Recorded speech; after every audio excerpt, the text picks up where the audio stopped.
It's cloudy today. It looks like it's brightening up over there. But today we head south. I've just had my breakfast brought to me. And it's glorious. It's another fantastic meal, but I've got a big cycle. Oh, look at it. It's as good as yesterday's dinner. I've got a big cycle in front of me today, so I don't really want to eat it all. Oh, that was so nice. And I'm full now and I've got to start cycling. Now, since July 16th? Yeah, July 16th. We're now on August the 4th. I've had bright sunshine. So much so that it's been oppressive. Sweating. 36, 41 one day, got to in sushi. So you come up to Hokkaido to cool off.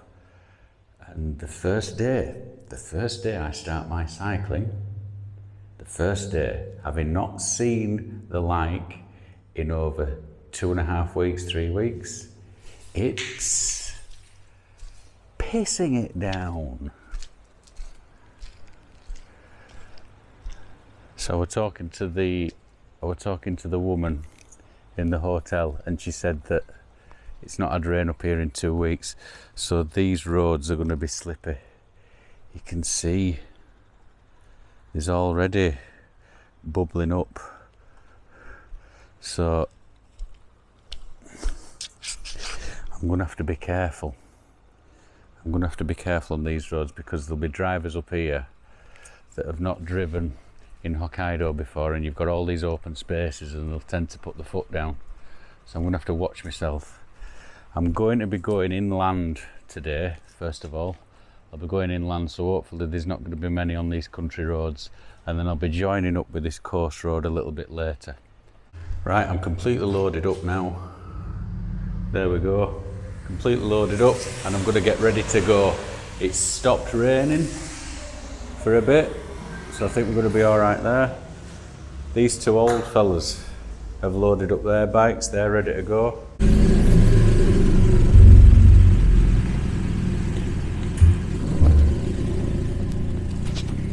And away they go. Just a couple of old fellas in the mid-70s living their best life. And here I am in my early 50s on a push bike. Had a great night at this hotel. I've got my bike packed up there. I'm going to go have one last look at this monument, and then we'll get on road. And the sun's trying to peep out there, so the rain has stopped, so everything's looking good. Right, let's get off to the monument. So I'm the northern man from the north of England in the northernmost point of Japan. I could not be more north. The only way now is south. So before I go anywhere, I am going to have a pee in the most northern toilets in Japan. It's a bit of a landmark because it's the furthest north that you can go for a pee legally. But how did you know you'd want a pee, Darren? I'm 51 years old and I always need a pee. So I'm going to switch the camera off because I don't want to get caught filming in a public toilet. So for them that need to know, white tile, French mustard mix. All the urinals were facing south, so I couldn't have the most northern pee in Japan because there was somebody in a trap having a poo. But there you go. Now, I'm going to go up that hill behind me, and I'm going to go away from the coast into the hills, and we're going to try find this white shell road.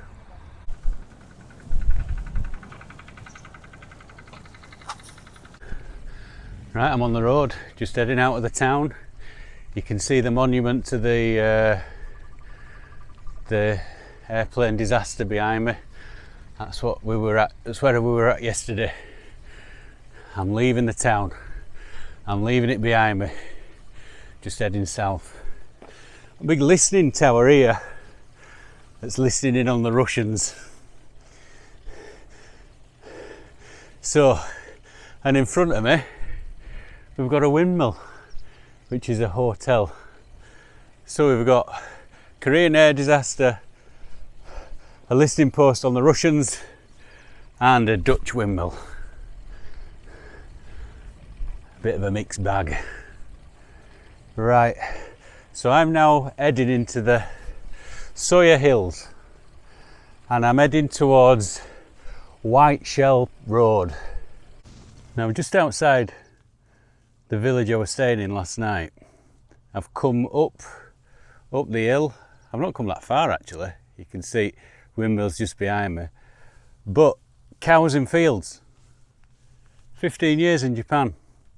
I've never seen cows in fields. So Hokkaido is where alt milk comes from. So this is why you're seeing them all up there. And just to redress the balance to all that negativity with the monuments down in that park with plane crash and stuff, there were a monument that was celebrating the 1.5 million litres of milk that Hokkaido produces every year. And just over the brow of that hill is one of the biggest dairy farms in Hokkaido. I'm going to go past that now. So how do you feel about being record breakers then, eh? So as you can see, I'm just short of 7 kilometres from the white path, the white shell path. And I've seen these signs before at the shop that were by its front. So what you've got to worry about here in Hokkaido is you don't have to worry about the mosquitoes. You don't have to bother about the mosquitoes or the traffic, because it's too cold and the traffic is quite thin round here. What you've got to worry about is bears attacking you. Nice. So I've got to keep my eye out. I ain't got any bear spray with me. As a lot of my Japanese friends were saying, if you carry a bell and they hear the bell, the bears don't come anywhere near you. I won't going to trust that. I'm hoping I'll be able to ride away fast enough. But I've got to keep an eye out, because I don't want to be dinner for somebody. I don't want to be dinner for Yogi. It'd make a good story though. And in case you're wondering, cow shit smells exactly the same in Japan as it does in England. So at least some things remain the same. I had you all fooled. I told you I was cycling in Japan, when really I'm actually up in Dales. I'm up on North Yorkshire moors, up by Whitby. Looks exactly the same. Travel all this way, it's exactly the same. There's nobody here. There is nobody here.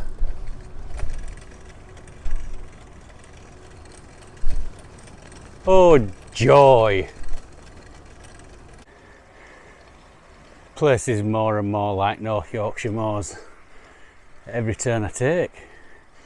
Some more of them golf balls that you get, them listening posts that we have when you're on your way up to Scarborough, Whitby. Windmill Hill. When those Arctic gales are coming in the winter and that wind's blowing in from Siberia, all these windmills pick up that energy and provide all the villages of Wakkanai with 58% of all the electric. 50%. There's a load of them, mind. And they're not blowing that much today because there's not much of a wind. There's not much of a wind today, but still, they're all at this side. There's no over here.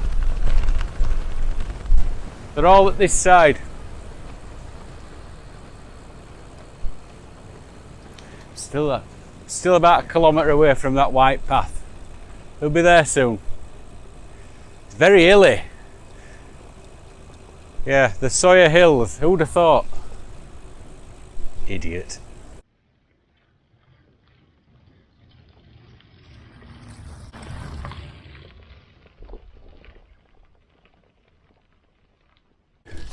Yep, and the white shell road against the blue sky in the pictures I've seen makes it look absolutely glorious.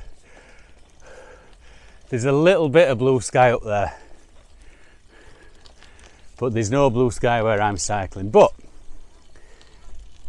cup half full, it's nicer here than it is over there where I've come from. Looks to be pissing it down over there. I've just cycled from over there.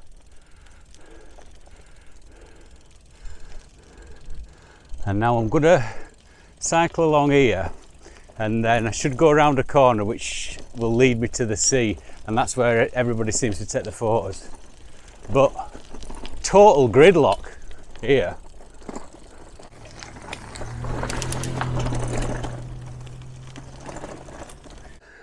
Now I've just stopped here because behind me you can see this is where people take all the photos. I'm going to be dropping down to the sea there soon. Now this White Shell Road, for all you naysayers who might not believe me, look, does exactly what it says on the tin. You know, clamshells. You see, they're all shells, and they've all been brought here to build White Shell Road. Now I'll drop down there on bike, and I'll drop down onto Coast Road, and I'm going to end up over there on Wakkanai and hopefully get the 4 o'clock ferry over to Rishiri Island. I can't see the mountain I'm going to climb because of all cloud. I hope that clears up tomorrow.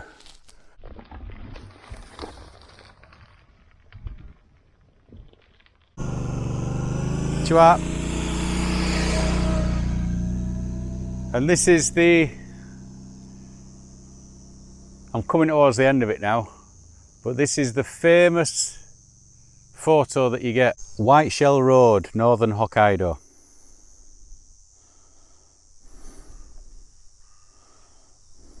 This is the last time we'll be doing this on this trip. But this is Seicomart. Seicomart. Now this is the most northern convenience store in Japan. But Seicomart you only get in Hokkaido. I've never ever seen one of these in Japan because you only get them in the north in Hokkaido. I think this part is only interesting to me. Well, there you go, I've encountered my first knobhead up here. Yeah, I went in and I got myself some iced coffee. And I leant my bike. Wasn't even leant against the window, it was leant against the wall of the convenience store. Now, there is, next to that motorbike, there's an orange sort of A-frame. What you're supposed to do is put the seat of your bike on the crossbar of that A-frame and then it balances. Now, he starts giving me a bit of shit for leaving my bike outside leant against the wall. And I explained to him, look, I've got about 15 kilo worth of shit in the back of my bag, it won't balance. And it didn't seem to matter to him, so he kept giving me shit. And I were nice. I decided to be nice to him because I think he was about the same age as me and he'd had a stroke, and it was probably his only bit of power. So I just let him have it. Hang on, somebody sat outside at road there. What's he doing?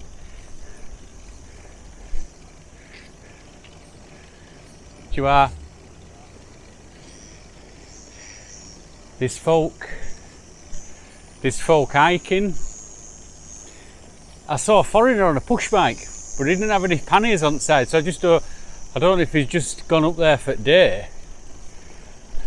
And there's a lot of fellas on motorbikes that are obviously going end to end and are finishing up at the top of Japan. And they all just let on, everybody's waving and saying hello, slowing down on the bike, saying konnichiwa, yoroshiku onegaishimasu, nice to meet you. So everybody's being nice because we're all in the same boat.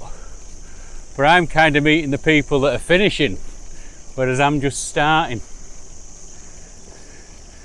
But yeah, everybody's being nice.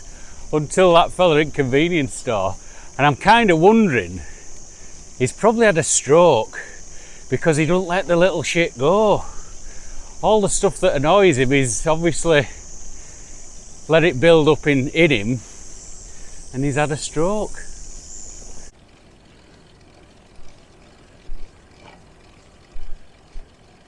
I've just turned off at Main Road because as we were flying in yesterday, as you come into land in Wakkanai Airport,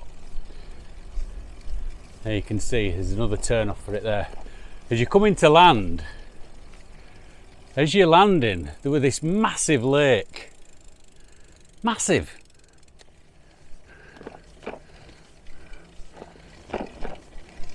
And I've just picked up sign for it. Lake Onuma. Lake Onuma. So I'm just going to head down there and have a look at the lake.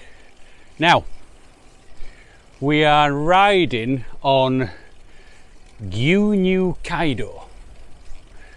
Now, Gyunyu Kaido means Milk Road. So this road here that I'm riding on is called Milk Road. And I'm guessing because there's some more, well, I'm guessing because of the smell. Smells a little bit like cow shit. I'm guessing is because there's dairy farms around here, and that looks like pasture for cows, although I haven't seen any cows. I haven't seen any. But it does smell.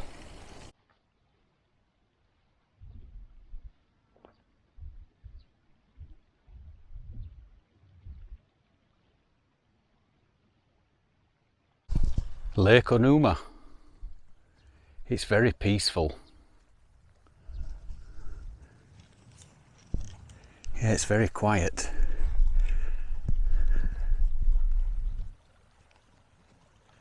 Yeah, it's massive. It looks just as big as what it did when I was flying in. So we came down like this, and you fly straight over it at the far end, and you land over there at the airport. But looking at the people I've just seen as I've come in, it's a spot for twitchers, bird watchers. You come here and you spot birds.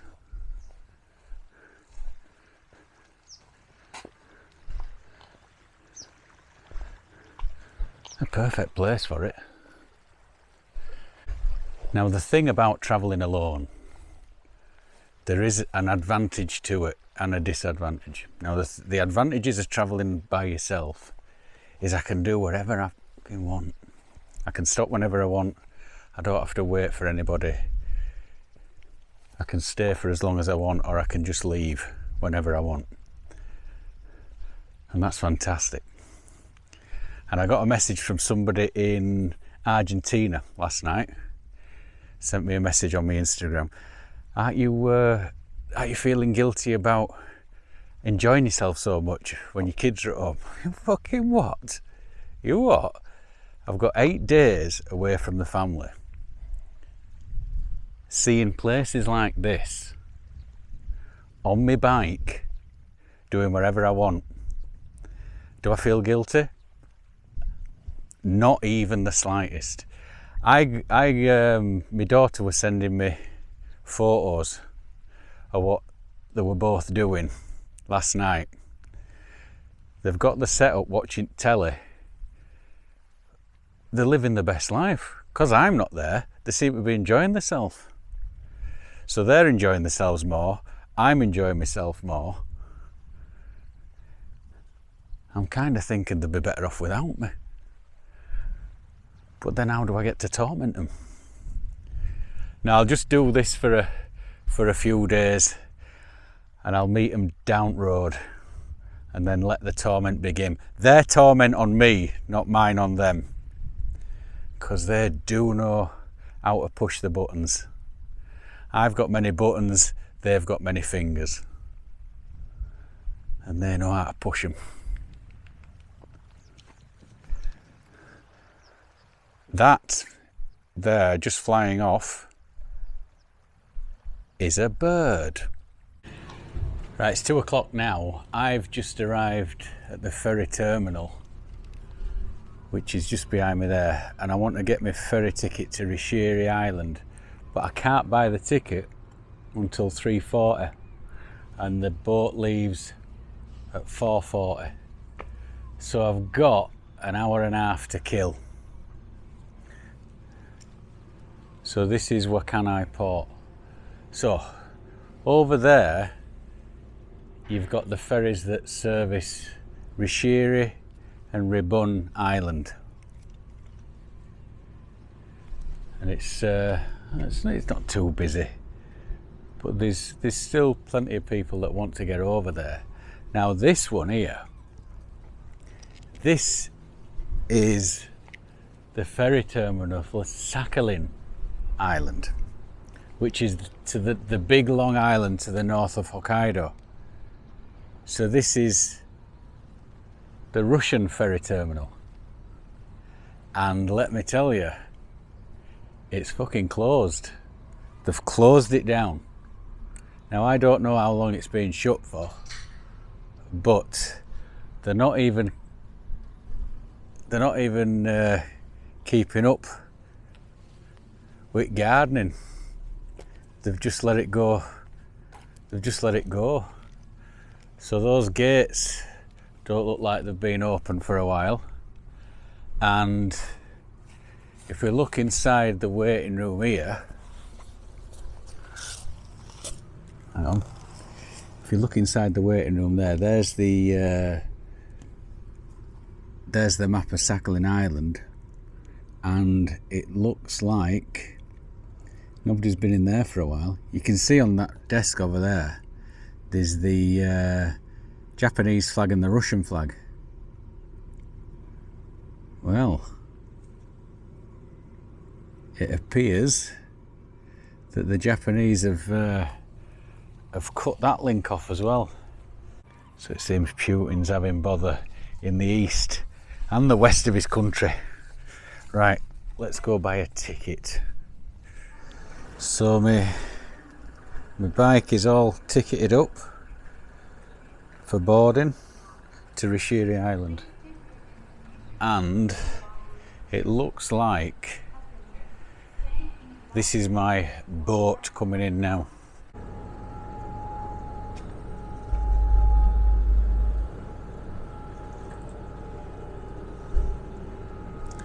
That's going to take me to Rishiri Island.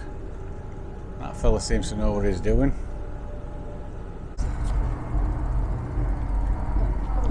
Migi, okay.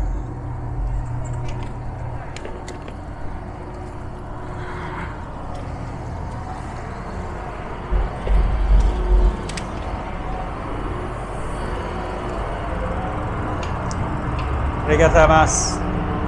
Hi.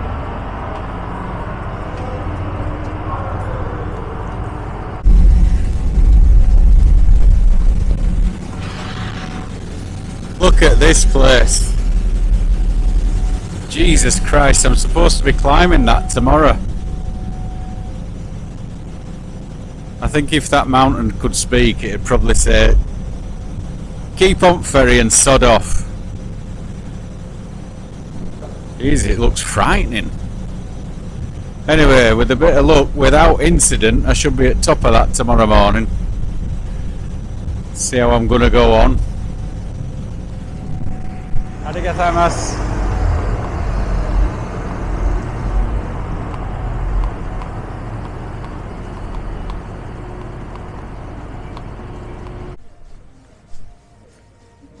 That restaurant is called Fucking Good. Fucking Good. Yep. I like it here already.